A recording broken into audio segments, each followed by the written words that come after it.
আজকের এই ভিডিওতে আমি আপনাদের জন্য ঈদ-উল-ফিতর উপলক্ষে চমৎকার একটি পোস্টার ডিজাইন নিয়ে হাজির হয়েছি। সো ফ্রেন্ডস, ভিডিওটি না টেনে সম্পূর্ণ দেখার অনুরোধ রইল। অ্যান্ড আপনি যদি আমাদের চ্যানেলের নতুন দর্শক হয়ে থাকেন তাহলে অবশ্যই চ্যানেলটি সাবস্ক্রাইব করে পাশে থাকা বেল বাটনটি বাজিয়ে দিবেন। তো ফ্রেন্ডস, পোস্টারটি ডিজাইন করতে হলে আপনাদের একটি PLP ফাইলের প্রয়োজন হবে। PLP ফাইলটির ডাউনলোড লিঙ্ক এই ভিডিওর ডেসক্রিপশন বক্সে পেয়ে যাবেন। তো PLP ফাইলটি ডাউনলোড করতে হলে আপনাদের 4 সংখ্যার পাসওয়ার্ডের প্রয়োজন হবে। পাসওয়ার্ডগুলি এই ভিডিওর স্ক্রিনে একটি করে মোট 4টি পাসওয়ার্ড শো করবে।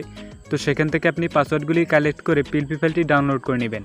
দেন ফ্রেন্ডস, PLP ফাইলটি কাস্টমাইজ করার জন্য আপনাদের একটি অ্যাপ্লিকেশনের প্রয়োজন হবে। অ্যাপ্লিকেশনটির নাম Pixellab। তো অ্যাপ্লিকেশনটি আপনারা ক্রোম ব্রাউজার থেকে ডাউনলোড করে নেবেন।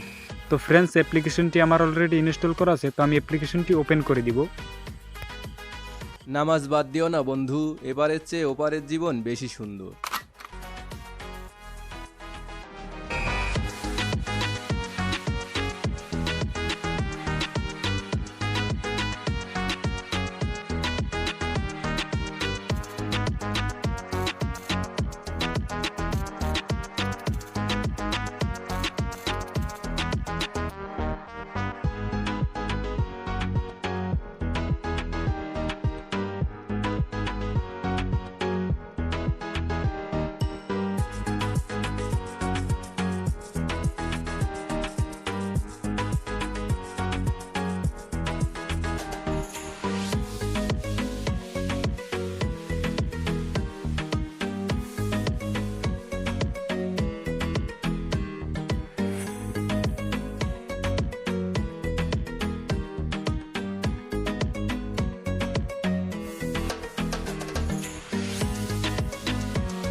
তো ফ্রেন্ডস, দেখতে পাচ্ছেন পোস্টারটি কিন্তু ইমেজ আকারে সেভ হয়ে গেছে। তো ফ্রেন্ডস, ভিডিওটি ভালো লেগে থাকলে অবশ্যই কমেন্ট করে জানাবেন। অ্যান্ড আপনি পরবর্তী ভিডিওতে কোন টপিক নিয়ে ভিডিও চান সেটাও কমেন্ট করে জানাবেন। সুস্থ থাকবেন, ভালো থাকবেন, খোদা হাফেজ।